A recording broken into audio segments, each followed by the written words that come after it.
The MIT Energy Initiative presents Making Hydrogen Power a Reality. Hydrogen fuel has long been seen as a potentially key component of a carbon-neutral energy future.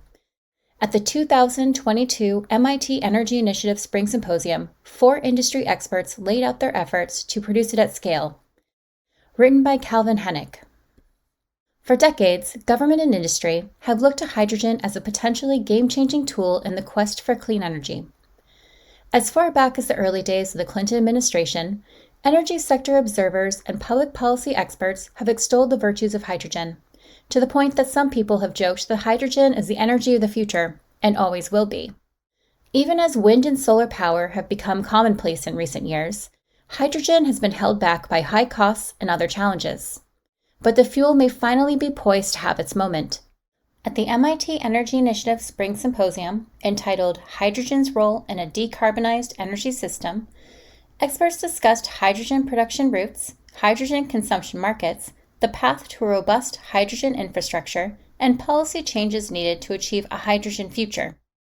During one panel, Options for Producing Low-Carbon Hydrogen at Scale, 4 experts laid out existing and planned efforts to leverage hydrogen for decarbonization. The race is on. Huyen N. Din, a senior scientist and group manager at the National Renewable Energy Laboratory, NREL, is the director of HydroGen, a consortium of several U.S. Department of Energy, DOE, national laboratories that accelerates research and development of innovative and advanced water-splitting materials and technologies for clean, sustainable, and low-cost hydrogen production. For the past 14 years, Din has worked on fuel cells and hydrogen production for NREL. We think that the 2020s is the decade of hydrogen, she said.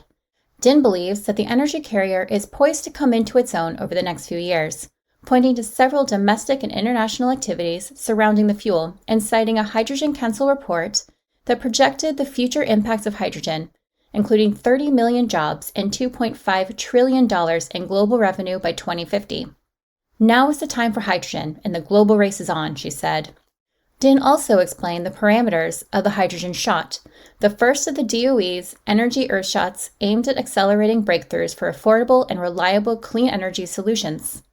Hydrogen fuel currently costs around $5 per kilogram to produce, and the hydrogen shot's stated goal is to bring that down by 80% to $1 per kilogram within a decade.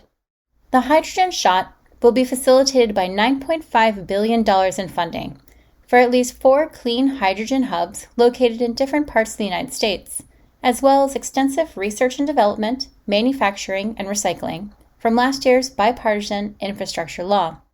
Still, Din noted that it took more than 40 years for solar and wind power to become cost competitive.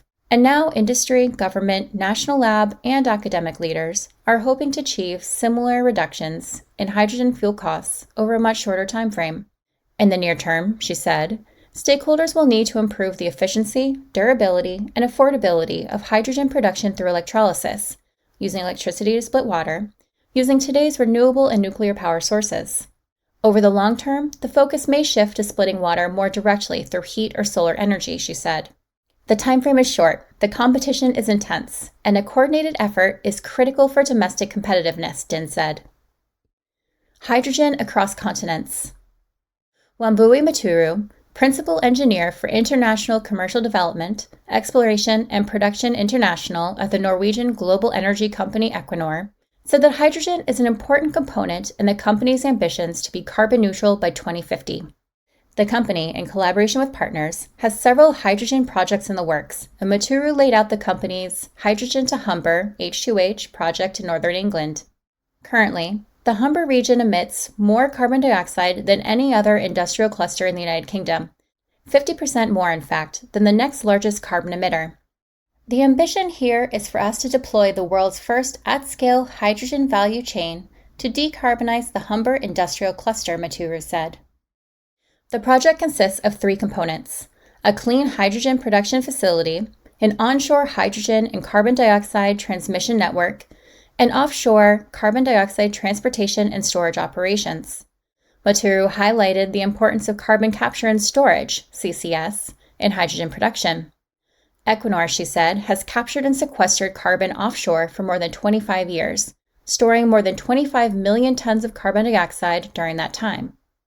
MITEI also touched on Equinor's efforts to build a decarbonized energy hub in the Appalachian region of the U.S., covering territory in Ohio, West Virginia, and Pennsylvania.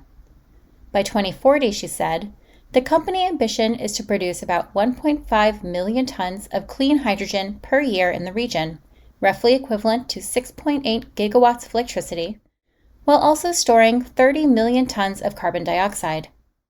MITEI acknowledged that the biggest challenge facing potential hydrogen producers is the current lack of viable business models. Resolving that challenge requires cross-industry collaboration and supportive policy frameworks so that the market for hydrogen can be built and sustained over the long term, she said. Confronting barriers. Gretchen Baer, Executive External Strategy and Communications Leader for Dow, noted that the company already produces hydrogen in multiple ways. For one, Dow operates the world's largest ethane cracker in Texas.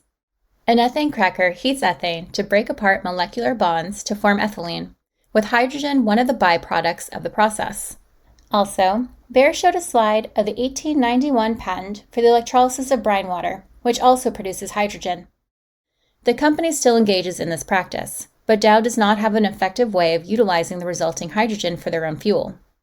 Just take a moment to think about that, Baer said. We've been talking about hydrogen production and the cost of it, and this is basically free hydrogen, and it's still too much of a barrier to somewhat recycle that and use it for ourselves. The environment is clearly changing, and we do have plans for that, but I think that kind of sets some of the challenges that face industry here. However, Baer said, hydrogen is expected to play a significant role in Dow's future as the company attempts to decarbonize by 2050. The company, she said, plans to optimize hydrogen allocation and production, retrofit turbines for hydrogen fueling, and purchase clean hydrogen. By 2040, Dow expects more than 60% of its sites to be hydrogen ready. Baer noted that hydrogen fuel is not a panacea, but rather one among many potential contributors as industry attempts to reduce or eliminate carbon emissions in the coming decades. Hydrogen has an important role, but it's not the only answer, she said. This is real. Colleen Wright is Vice President of Corporate Strategy for Constellation, which recently separated from Exelon Corporation. Exelon now owns the former company's regulated utilities, such as Commonwealth Edison and Baltimore Gas and Electric, while Constellation owns the competitive generation and supply portions of the business.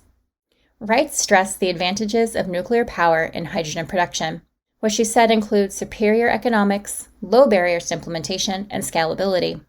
A quarter of emissions in the world are currently from hard-to-decarbonize sectors: the industrial sector, steelmaking, heavy-duty transportation, aviation, she said.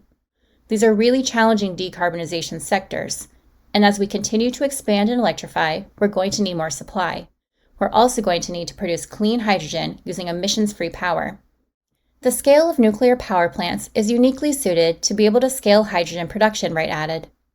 She mentioned Constellation's 9 Mile Point site in New York State, which received a DOE grant for a pilot program that will see a proton exchange membrane, PEM, electrolyzer installed at the site. We're very excited to see hydrogen go from a research and development conversation to a commercial conversation, she said. We've been calling it a little bit of a middle school dance. Everybody is standing around the circle, waiting to see who is willing to put something at stake. But this is real. We're not dancing around the edges. There are a lot of people who are big players who are willing to put skin in the game today.